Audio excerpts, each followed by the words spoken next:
अमीर भुक्कड़ ससुराल। रचना की शादी जिस घर में होती है उस घर के लोग एक नंबर के भुक्कड़ होते हैं। क्या लेकर आई है तू दहेज में? वही 10 तोले सोने, 20 लाख कैश और ये 10-20 लाख का सामान। तेरे बाप ने तो हमें लूट लिया। खाने में भी कुछ खास नहीं था, वही 5 स्टार का खाना, चाट पकौड़ा, मेरा तो पेट ही नहीं भरा।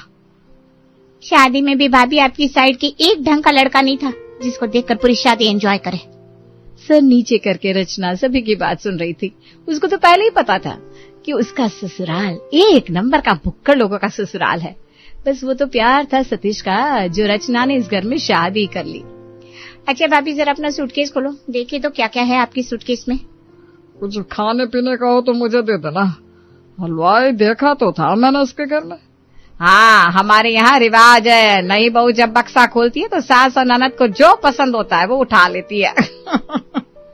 और हाँ, ये नहीं कि पहले अच्छी अच्छी साड़ियाँ निकाल के अपनी अलमारी में बंद कर ले। माँ अलमारी खुलवाई की रस्म क्यों नहीं होती? अरे वो भी करेंगे बेटा, अलमारी खुलवाई, सूटकेस खुलवाई, सारी रस्में करेंगे। वहीं ससुर जी की आवाज आती है। अरे रचना, शादी से पहले एक बार तूने बिरयानी भेजी थी सतीश के हाथ से, वही वाली फिर बना देना।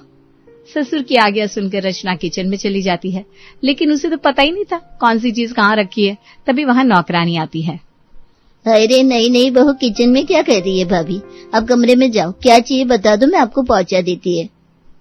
अरे नहीं, वो क्या है ना, पापा जी को बिरयानी खानी है तो वही कह रहे थे तो मैं बनाने के लिए आ गई।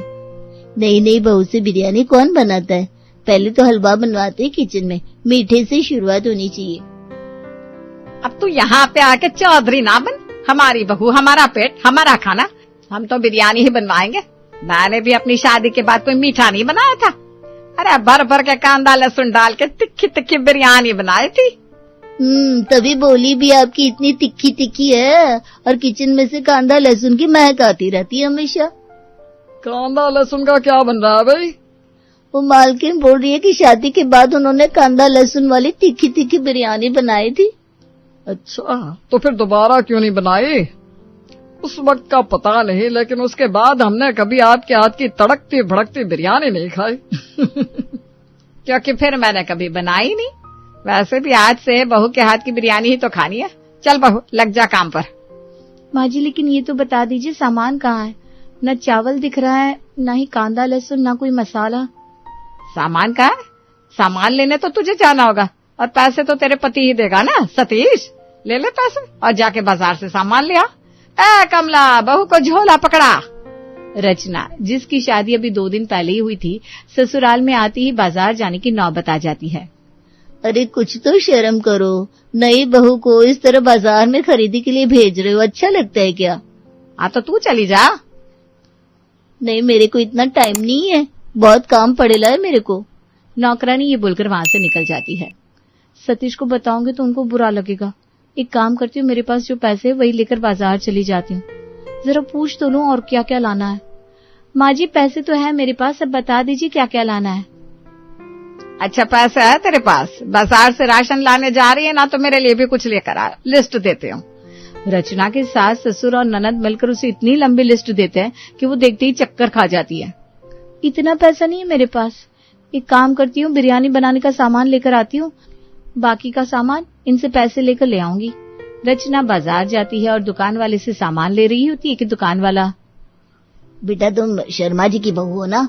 जी अंकल जी नमस्ते, मैं उन्हीं की बहू हूँ, कल ही हुई है ना हमारी शादी। अरे नई बहू को दुकान भेज दिया। बिटिया तुम सामान बता दिया करो, हम घर दे जाएंगे। बुरा ना मानना, एक नंबर के भुक्कड़ लोग हैं। इतना राशन लगता है उन लोगों के घर जितना तो मोहल्ले भर के लोगों को लगता है, और सब खत्म। भला उनके बेटे का जो अच्छा कमाता है, खूब खिलाता है। पता नहीं कितनी तो खाना बनाने वाली भाग गई उन लोगों के घर से। अंकल, मेरा ससुराल है वो, प्लीज आप ऐसे मत बोलिए, मुझे अच्छा नहीं लग रहा है। सॉरी बेटा, लेकिन उन लोगों को कोई भी चीज फ्री में मिल रही हो ना तो सारा घर टूट पड़ता है लेने के लिए। रचना कुछ नहीं कहती, मुस्कुराती है और वहां से घर आ जाती है। शाम को सतीश ऑफिस से घर आता है तो ससुर जी, अरे सतीश, तुझसे बोला था ना प्रिंट आउट ले आना ऑफिस से, फ्री में प्रिंट आउट मिलता है, क्यों नहीं लेकर आता है? पापा, फ्री में प्रिंट आउट मिलता है तो 2 या 3 प्रिंट लेने होते हैं, ये थोड़ी ना 1,500 पन्ने प्रिंट करवा लूं। कौन प्रिंट आउट लेता है इतने सारे? अरे वो प्रॉपर्टी के पेपर और दूसरे पेपर मिलाकर इतने पेपर हो गए, और ऊपर से जो हम लोगों पर धोखाधड़ी का केस चल रहा है उसके भी तो पन्ने हो जाते हैं। धोखाधड़ी का केस क्यों? अरे फ्री के चक्कर में उन लोगों ने। अरे छोड़ो ना, क्या बात लेकर बैठ गए पुरानी। वैसे सही तो कह रहा है सतीश, इतने पेज फ्री में कैसे लाएगा? धोखाधड़ी का केस, उसके भी पेपर, सब मिलाकर इतना तो हो ही जाता है। 1,500 पन्ने बाहर से प्रिंट आउट ले जाऊंगा तो 3,000 रुपये देने पड़ेंगे। एक काम कर, मुझे 3,000 रुपये दे दे, मैं बाजार जाके प्रिंट आउट ले आता हूँ। सतीश पिता को पैसे देता है, लेकिन भुक्खड़ प्रकृति का पिता पड़ोसी के घर जाकर, वर्मा जी कैसे हैं आप? आपका बेटा विदेश में बड़ा अच्छा सेटल है, यहाँ पर कोई नहीं रहता आपके साथ। वक्त कैसे बीतता है आपका अकेले अकेले? अरे वो क्या है ना, वक्त का पता ही नहीं चलता। वैसे आइए ना कभी आप हमारे घर। ससुर जिसे बाहर से ही वर्मा जी के घर प्रिंटर दिख जाता है, वो उनके घर जाता है। अरे आप लोगों के घर प्रिंटर है? देखिए मैं प्रिंट के लिए ही जा रहा था, खैर आपके घर से ही प्रिंट करवा लेता हूँ। वर्मा जी कुछ नहीं कहते, फिर ससुर जी खूब सारे प्रिंट निकलवा कर, चाय पीकर और 3,000 रुपए जेब में रखकर घर आ जाते हैं। माँ, भाभी ने बिरयानी बनाई है, चलो सब खाना खाते हैं। अरे वाह वाह, बहुत अच्छे टाइम पर आ गया हूँ, चलो खाना खाते हैं। रचना ने एक कुकर भरकर बिरयानी बनाई थी, लेकिन ये क्या, पलक झपकते ही पूरा कुकर साफ। ना बिरयानी रचना के लिए बचती है और ना ही उसके पति के लिए। आधा पेट ही खाना मिला आज तो। सही बात है, आधा पेट खाना खाकर पता नहीं नींद कैसे आएगी। भाभी आपके हाथ से ना खाना बड़ा कम बनता है, बड़ा कम बनाती है आप खाना। हमारी मम्मी खाना बनाती है तो इतना बनाते हैं कि 4 लोग खाते हैं और चले जाएं। और आपका खाना तो बस हम लोगों को भी पूरा नहीं होता। कल दिन में मैं खाना बनाऊंगी, फिर देखना तुझे पता चलेगा कितना खाना बनाना चाहिए। अगली सुबह सास खाना बनाती है, लेकिन खाना कोई नहीं खाता, क्योंकि खाने में न स्वाद था ना ही रंगत। सारा का सारा खाना बच जाता है। माँ कैसा खाना बनाती हो, ना ही स्वाद है ना ही रंग। कितनी बार बोला है कि खाना बनाने वाली रख लो। और रचना तुम सब्जी तो बना दिया करो यार। ये बोलकर सतीश बिना खाना खाए उठ जाता है और सारा का सारा खाना बच जाता है। रचना भी कमरे में जाती है। तुम्हारे घर वाले कैसे हैं? बिल्कुल भुक्खड़। कैसे मतलब? रचना क्या मतलब है तुम्हारा? देखिए सब बोल रहे हैं और मैंने देख भी लिया। सतीश जिससे अपने घर वालों की बुराई सुनी नहीं जाती। कैसी बात कर रही हो? कौन भुक्खड़ लगा तुमको मेरे घर पर? और क्यों अच्छे नहीं लगे तुम्हें मेरे घर वाले? अच्छे हैं लेकिन थोड़े। बकवास मत करो, सब बहुत अच्छे हैं। कुछ बुरा है तो वो तुम्हारी सोच है। और वैसे भी मेरे घर वालों को तुम पहले से जानती थी। लव मैरिज है हमारी, अरेंज मैरिज नहीं है। सब पता था तुमको पहले से, मिल चुकी थी ना तुम मेरे घर वालों से, फिर भी तुम ये बातें करती हो। अच्छा चलो सॉरी, माफ कर दो बस। अच्छा ये बताओ, हम लोग कहीं घूमने नहीं चलेंगे? सतीश भी सोचता है बात बढ़ाकर क्या ही फायदा, सॉरी तो बोल दिया उसने। हाँ मैं भी वही कहने वाला था, मैं टिकटें बुक करा रहा हूँ, हम घूमने चलते हैं। अब ये बताओ ठंडी जगह जाना है या गर्म? अभी रचना सोच ही रही थी कि पीछे से ननद आ जाती है। भैया गर्म जगह चलेंगे, गोवा। गोवा चलो ना, गोवा के मजे ही कुछ और है। चिंकी हम हनीमून में जा रहे हैं। चलेंगे नहीं जाएंगे। तुम कैसे आओगी हनीमून में हमारे साथ? हाय हाय, तो क्या हो गया? चलेगी मैं हनीमून में साथ में तो? हाँ अरे साथ में मना लेंगे, मम्मी पापा भी मना लेंगे हनीमून। हाँ नहीं तो क्या, सतीश साथ ही गया था जब हम गए थे हनीमून में। क्या सतीश याद है ना? सतीश मन ही मन हंसता है। देखो मेरे घर वाले कितने सीधे हैं और तुमको ये लोग कोई चालाक लगते हैं। मैंने कब कहा चालाक है, मैंने बस ये कहा कि अजीब है। अच्छा तो हम सब कहाँ चल रहे हैं हनीमून में? बोलो माँ, कहाँ जाने का मन है? तभी पिता कहते हैं, अरे जहाँ भी जाओ बस अच्छा खाना पीना हो, और क्या चाहिए। बस फिर क्या था, पूरा घर सामान पैक करके चला जाता है हनीमून में। अभी निकल ही रहे थे कि पड़ोसन, अरे भाई आप सब कहाँ चले बहन जी, पूरा घर खाली करके? वो हम सब हनीमून में जा रहे हैं, चलो आपको भी हनीमून में ना लाए। पड़ोसन मुंह दबाकर हंसती है और रचना की तरफ देखती है। रचना शर्म से सर नीचे कर लेती है। अरे बहन जी शर्माने की क्या जरूरत है, चलिए साथ मनाकर आते हैं हम सभी हनीमून। तमीज से बात करिए। पड़ोसन गुस्से से चली जाती है। रचना और सतीश के हनीमून में सभी साथ जाते हैं। ये छोटा वाला रूम हम लोगों को नहीं चाहिए, ये छोटे वाले रूम में तुम लोग रह लो, हमें तो बड़ा कमरा चाहिए भाई। वह जक्कूजी होना चाहिए मेरे कमरे में, अभी से बता देती हूँ, और 3 टाइम का खाना मेरे कमरे में चाहिए। मैं नीचे वाली क्लब में जा रही हूँ भाभी, अपनी वाली स्कर्ट देना जरा। मैं वो स्कर्ट मैं अपने लिए लेकर आई थी हनीमून में पहनने के लिए। हाय रे, हनीमून ना हुआ इससे अपा ही हो गया। अब सास ससुर के आगे स्कर्ट में घूमेगी तो शर्म नहीं आएगी? दे दे अपनी ननद को। खड़ी क्या है, जरा ये नारियल का तेल मल दे मेरे सर पर। और सतीश तू जा जरा पापा के ना बाल कटाला, बढ़ गया, वहां कटाना भूल गए थे। फिर क्या, पिता और सतीश निकल जाते हैं बाल कटवाने। सारा दिन तो वो होटल में पिता के साथ देश दुनिया के पॉलिटिक्स की बातें करता है। ननद क्लब में ठुमके लगा रही थी और रचना सास के पैरों में तेल लगा रही थी। लो बन गया हनीमून।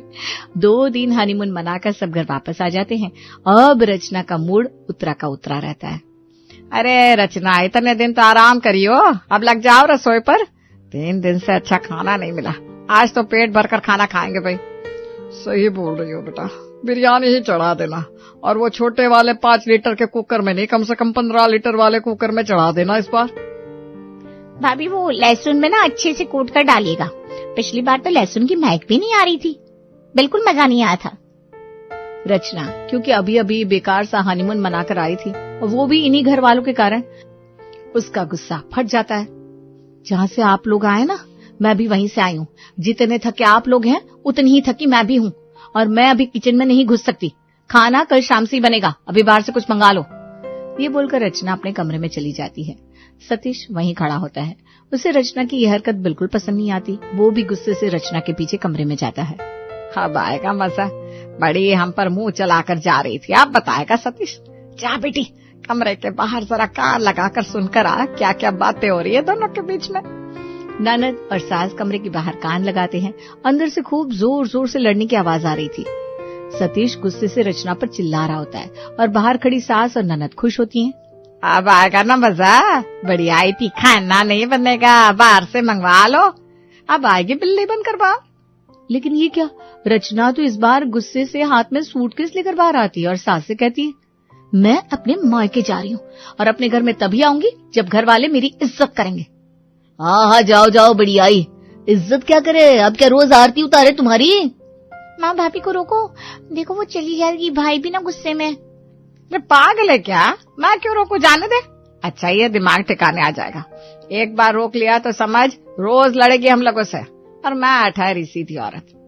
वो तो है ही माँ, लेकिन ये भी सोच लो, अगर ये चली गई तो घर पे खाना कौन बनाएगा।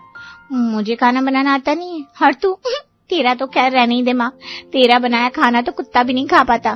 चुप कर, क्या बोलना चाह रही है, साफ साफ बोल। घर का काम कौन करेगा ये सोच माँ। भाभी तो 6 बजे उठकर घर साफ करके पूजा पाठ करके नाश्ता बना लेती है। भाई सुबह 8 बजे ऑफिस जाता है तो लंच दोगी क्या पैक करके। अरे नहीं, मैं तो खुद 10 बजे सोकर उठती हूँ, मैं कहाँ 8 बजे लंच बनाऊंगी। तू ऐसी बात कर रही है ना चिंकी। वही तो कह रही हूँ, रोको इसको, चली गई ना तो माँ तेरी तो रेल बन जाएगी। और आजकल अच्छी खाना बनाने वाली कहाँ मिलती है, जो मिलती है वो कैसे भाग जाती है पता है ना। रोक लो भाभी को। सास भी समझ जाती है कि भाई बेटी सही बोल रही है, कुछ ना कुछ तो करना ही होगा। सतीश रहने दे बेटा, रहने दे, जाने दे। अरे बहू भी तो इंसान है, आ जाता है गुस्सा, और अपने घर वालों से गुस्सा नहीं करेंगे तो किससे करेंगे। हाँ ऐसे कैसे गुस्सा आ जाता है माँ, और आ भी गया तो क्या सबके सामने ऐसी बात करेगी। अरे आराम से पापा के पीछे से भी तो बोल सकती है। अच्छा लगता है कि ससुर के सामने जुबान चलाना, क्यों, बहू है इस घर की, बहू की तरह रह। मुझे मत सिखाओ किस तरह रहना है, तुम्हारे घर वाले क्या घर वालों की तरह रहते हैं। 15 लीटर कुकर में बिरयानी बना दो बहू, हम थके हैं। अरे मैं घर की बहू हूँ, कोई होटल की बावर्ची नहीं हूँ, नहीं रहना मुझे ऐसे घर में, मैं जा रही हूँ बस। सास बहू को बहुत ज्यादा रोकने की कोशिश करती है लेकिन वो नहीं रुकती। सतीश हैरान, वो जानना चाहता है कि आखिर उसकी माँ क्यों उसकी बीवी को इतना रोक रही है। माँ एक बात समझ में नहीं आई, क्यों इतना ज्यादा उसको रोक रही है। अरे तू नहीं समझेगा बेटा। फिर अगले दिन सुबह सतीश ऑफिस जाता है तो देखता है रसोई में कोई नहीं। माँ कहाँ हो तुम। लेकिन माँ तो अपने कमरे में आराम से सो रही है, उसे कोई चिंता नहीं कि बेटा ऑफिस जा रहा है। माँ अभी तक सो रही हो, मेरा ऑफिस जाने का वक्त हो गया। खाना नाश्ता नहीं दे सकते तो कम से कम 1 कप चाय बना दो। सास ननद को आवाज देती है लेकिन ननद तो बिल्कुल नहीं सुनती। अरे सतीश बेटा, ऑफिस जाने से पहले जरा चाय बना दे। पापा मैंने कितनी बार बोला है कोई खाना बनाने वाली रख लो, आप लोग क्यों नहीं रखते हो? तभी वहां पड़ोसन खाने का डब्बा और एक कप चाय लेकर सतीश को देकर कहती है, तुम्हारी बीवी का फोन आया था, ये टिफिन तुमको देने को कहा है और ये चाय। वैसे पता है तुम्हारे घर पे खाना बनाने वाली क्यों नहीं टिकती? इसीलिए क्योंकि तुम्हारे माँ बाप और बहन एक नंबर के भुक्कड़ है। उनको लगता है कि सिर्फ वही इंसान है, बाकी सब जानवर।